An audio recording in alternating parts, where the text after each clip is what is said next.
Click the bell icon to get latest videos from Ekeeda. Hello friends, in the previous lecture we have got to know about what is sp3 hybridization and how it has been playing a vital role in the formation of certain molecules like we have did for the methane, water and so on. So now based on that only, that is the hybridization, we are going to talk about today what is sp2 hybridization and what is the important role in the formation of bonding between a particular atom to that of the other atom, and what are the bond angles that it mean and what is the geometry. So this all kind of thing would be clear when we are talking about sp2 hybridization. So let's talk about it. So now let us understand what is sp2 hybridization. As the definition is very much important for us to know, and because of that only we would be able to give a certain examples which are forming sp2 hybridization, or in which the atoms that are being involved in the formation of sp2 hybrid orbitals. And let us understand the definition first and we'll move to the examples. So starting with the first one, that is the process of mixing and recasting of 1s and 2p orbitals. So therefore I am repeating it again, 1s and 2p orbitals of the same atom with nearly equal energy, means the s orbital and the p orbital, they should have nearly the same energy, so that to form three new sp2 hybrid orbitals. So as to form three new sp2 hybrid orbitals having equal energy, means this sp2 hybrid orbitals, it will have equal energy. Meanwhile, talking about only s and only p, they will have the same energy but not equal. They will have similar energy, but now when they are forming sp2 hybrid orbitals, all the sp2 hybrid orbitals, they will have same energy, or we could say they have maximum symmetry as well as definite orientation in space. And this kind of process of mixing and recasting of such kind of orbitals so as to form new new orbitals which are nothing but the sp2 hybrid orbitals, this is known as sp2 hybridization. And it is very much similar to that of what we have did in the sp3 hybridization, the definition. But in that case, what the definition was mixing of that is one sr orbital and that of the 3p orbital. But in this case, it is 1s and 2p orbitals. So this is very clear that we have did about the definition of sp2 hybridization. And now let us talk about that. How can this could be applied in the formation of a molecule? So let me talk about that. So basically, sp2 hybridization, we can take an example for that, and that is basically formation of ethylene, or we could say formation of ethene. So this is the thing that we are going to talk about, that is formation of ethene with the help of the hybridization that we have learned in our previous lectures. And now let us understand that the ethene structure is basically, we could write it in this way, but this is something that I want to talk about.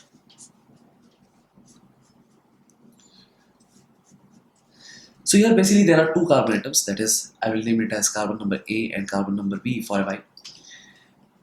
The previous one, that is while talking about sp3 hybridization, every example that we have took, it was the one which was involving the central atom, and it was surrounded by the other atoms, and they all were forming that is a single bond. But here, as you could see, that there is a formation of not only double bond, but even this group is been attached. This group has been attached to that of the carbon, or we could say the central atom over here. So that's the reason that it would be a bit for us to concern to how to know that what we are talking about. So that's the reason I have differentiated with carbon number A and carbon number B.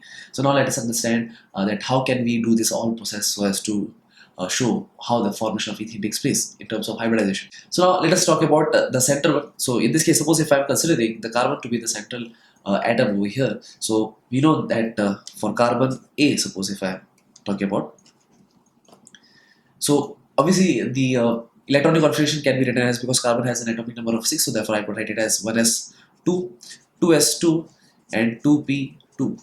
This is how we can do. But let me talk about the hybridization also, or let me talk about the orbitals. So since the s subshell consists of only one orbital, while p subshell will consist of basically 3 orbitals, in which the s is the one which consists of, as you could see, 2 electrons. So I am just inserting 2 electrons over here, and the p orbital or the p subshell consists of 2 electrons, but in each orbital there will be 1 electron based on the Hertz rule that we will follow. And this is what we have. And while talking about this one, then this is the one which is px orbital, py orbital, and this is the pz orbital. And let me talk about this one, that this is s orbital, and specifically we could say that this is 2s orbital, this is 2px orbital, 2py orbital, 2pz orbital respectively. But if you observe that carbon has a valency of 4, means carbon has a tendency to form 4 bonds. And in this case also, suppose if you are observing this example, so even the carbon is the one that is forming 4 bonds. But if according to the valence bond theory that we, if you know, or if we follow that rule, that is valence bond theory, so there are 2 unpaired electrons, so that's the reason that carbon should follow, or carbon should exhibit at least 2 bonds. But as a maximum valency, or as a maximum, we could say number of bonds, but it is not there, it is not the truth. And the thing is, carbon always forms 4 bonds at least to form a stable structure. So that's the reason that obviously we have to excite this electron. So this electron that we have, or the arrangement of electrons that we have or made in the electronic configuration, it is basically present in the ground state. So for that, what we have to do is we have to excite the electrons, so as even this paired electrons that it has, and it is present in the s orbital, it will uncouple, and one of the electron will move towards this orbital, and that's the reason that excitation of electrons are very much necessary. So that's the reason that the next step that I will follow is excitation, and the next process is basically excitation. So this is the main and the first process that we have did in during the study of hybridization, that we have took a separate lecture on that, and let us do that here. So this is the orbital that we have, and the thing that we have to do is basically we have to shift the electron, as we know that this is the electron that we have, and one of the electron would be we could say decoupled or uncoupled, and that electron would be shifted on the pz orbital. So let me indicate it with this one, that is this red mark. This indicates that this is the electron that has been uncoupled. Okay, so the next thing is even these 2 electrons that have been present, so I'll keep it as it is. So this is what we have got. So as we could see that basically the orbitals, which consist of unpaired electrons, are basically 1s, and in this case basically 3p orbitals are been present, and each of the orbital that consists of 1 unpaired electron. But the main thing is, this will not show sp3 hybridization just like that of methane. It will show first of all sp2 hybridization. The reason behind that is obviously the carbon will form a double bond with that of the other one, and that's the reason whenever this kind of that is hybridization is being or whenever the orbitals they get mixed with each other, so as to form a stable structure like this one. This is a stable structure. So obviously, and we could see that there is a carbon-carbon double bond over here. So to form basically single bond, obviously one unpaired electron is needed. To form another that is single bond, again one unpaired electron is needed. While talking about the carbon-carbon single bond, again one electron is needed. But what about the carbon-carbon double bond? So that is the main thing that we are going to talk about here. So now to form a stable structure, as we could see over here, that is the carbon is forming single bond. Here also it has been forming single bond, but here it has been forming double bond. But during the formation of double bond also, we could see that there is a formation of single bond between carbon and carbon over here when we are talking in that term. So meanwhile, there are basically, so as to form a single bond, obviously one unpaired electrons are being needed, and that is what we have discussed in our previous lecture, or in the hybridization of that is methane. But we have not talked about that is how the double bond is being formed with respect to that of the hybridization. So this is what I am going to talk about, and let me tell you that is as you can see over here, that is a formation of single bond over here, that is between carbon and hydrogen over here, and carbon over here. This will be involved with that of a like a unpaired electron. While talking about this one, this is what I am going to tell, that this will play a very vital role in the formation of a pi bond, and that is how we need basically 3 that is hybrid orbitals, and one of it will be the main reason so as to form a pi bond. And that is what I could say, that the thing that we have with us is basically one s orbital, that of one px and one py orbital. So now this s, px and py, this 3 will be the main reason so as to form a hybrid orbitals, and that is what I want to show you. While one of the pz orbital that will remain, that is unpaired with any kind of basically or that will be unhybridized, and that won't bond with any kind of the atom. But let me talk about first about the s orbital, px and py. That is what I'm trying to say is I'm mixing basically s orbital, that of px and that of py orbital. So in this case, if I would see, that is, suppose this is the orbital that we have, and one of is s, px and py. So now the mixing will help us in such a way that this is the one that will form sp2 hybrid orbitals. So this are being involved. So therefore, this electron, that is s, px, and py, they will mix with each other. They will recast with each other, and they will form basically three sp2 hybrid orbitals. And that is the structure that I want to talk about here. That is the structure is very much easy to understand, and that is how I want to talk about it. So that is basically because s, as we know, that is it is of spherical shape. I'm writing it over here in this way. Along with that, of suppose in this case I have involved px orbital. So therefore px is what we know is basically this one. So this is what px is, and we have discussed about the shape of the p orbitals and all, and talking about the last one, that is py orbital. So suppose if this is py orbital,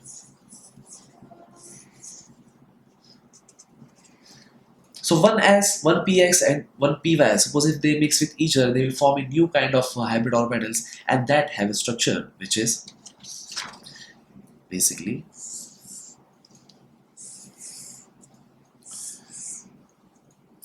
the structure is in this way. So this kind of structure is basically, this is the thing that has been formed, and this is formed because of the mixing, and this is basically known as sp2 hybrid orbital. Even this is sp2 hybrid orbital, and even this is sp2 hybrid orbital. So three new kind of orbitals that has been generated because of the mixing of those 1s and 1px and py. So this is it. But here we are forgetting that what is the role of this pz electron.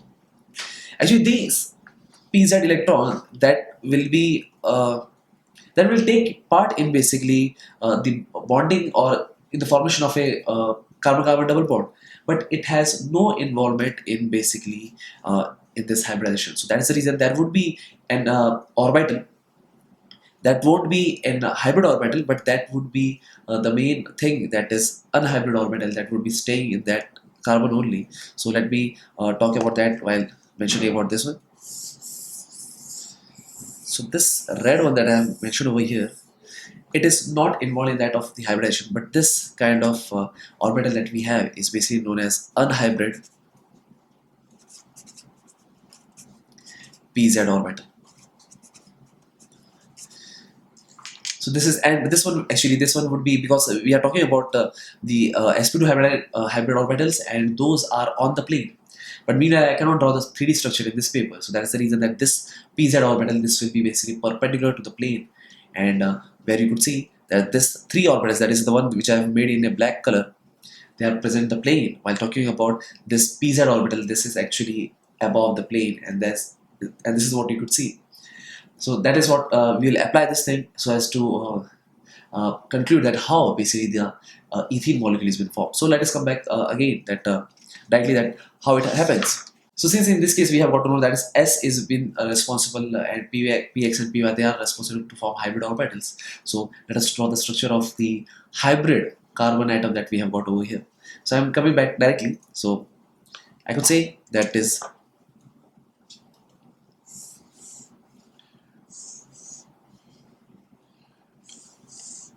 this is basically, I'm talking about carbon number A. So this is carbon A which I'm talking about, and that has basically this, all three are basically, I could say it as sp2 hybrid orbitals.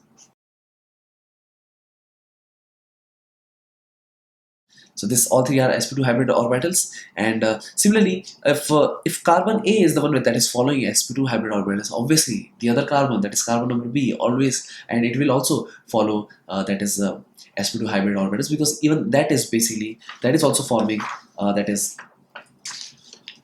carbon-carbon double bond to this carbon number A. So even that will have the same thing, that is sp2 hybrid orbitals. So I'm mentioning it over here, but let me mention it with this blue ink so as we could understand that and differentiate.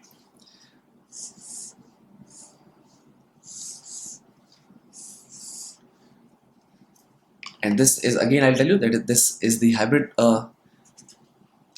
orbitals of the carbon number B, and this is basically, I would name it as sp2 hybrid orbital. And not only this one, but every, as you would see, they are sp2 hybrid orbitals. So the work is done almost, but we are not yet at the end. So talking about the next one, that is hydrogen. So hydrogen is basically responsible for having, you could say, s orbital, and that s orbital, they will overlap with that of this sp2 hybrid orbitals. So this is the thing that I'm talking about, hydrogen. And obviously, hydrogen has one unpaired electron, and that of this will also have an unpaired electron, one unpaired electron. I will tell you again with the help of this one. This is sp2 hybrid orbitals, and this one, basically everything is sp2 hybrid orbitals, and that is what we could get over here also. I tell you that this one will consist of one electron over here, one electron over here, and one electron over here.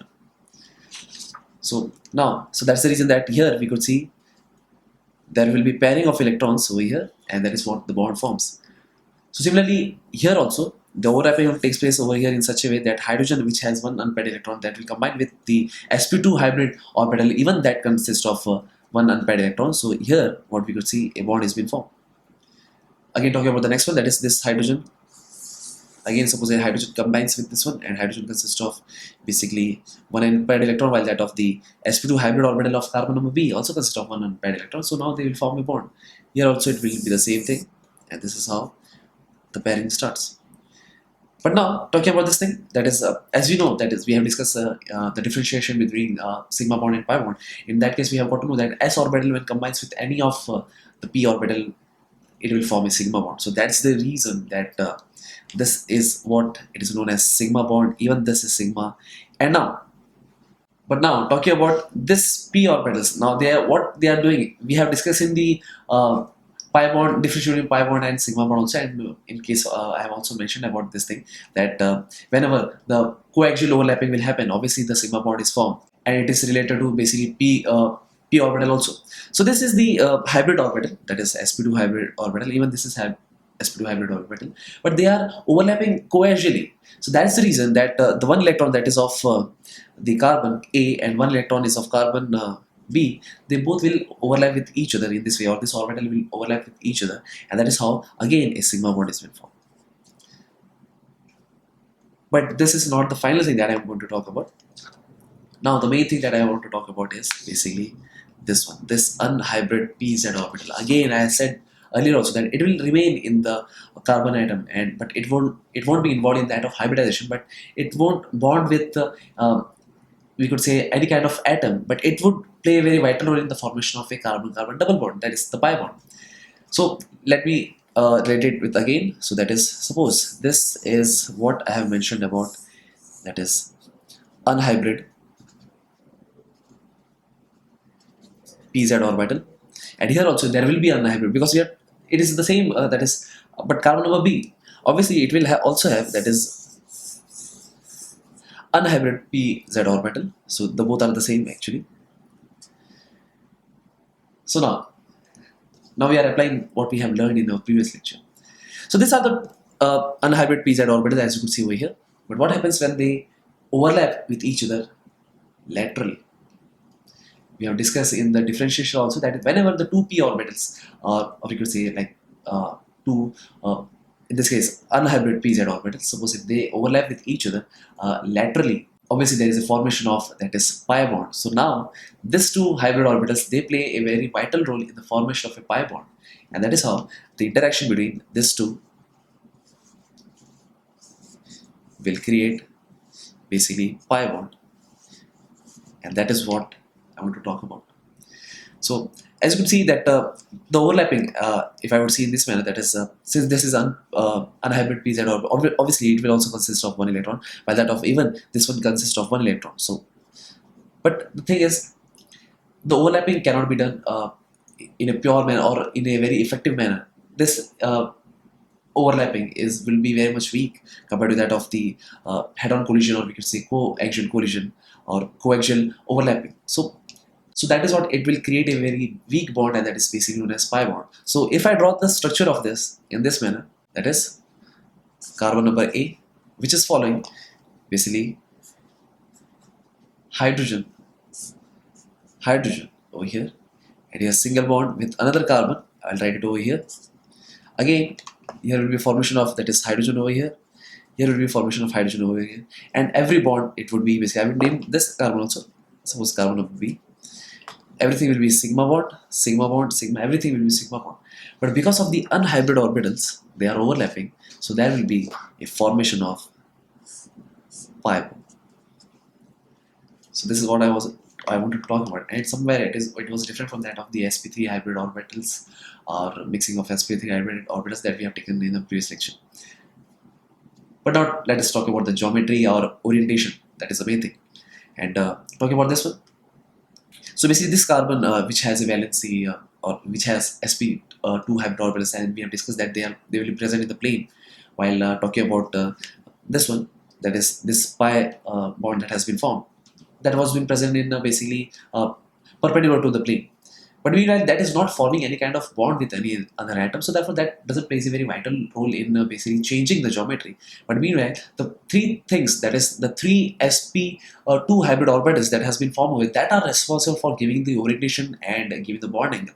So since they are present in the plane, and we could say even this is the one that has been present in the plane, so that is the reason that the bond angle, if we distribute it in a very such manner that there will be no repulsion or something, or we could say like symmetrical distribution, then we could get to know that is the bond angle that it creates is basically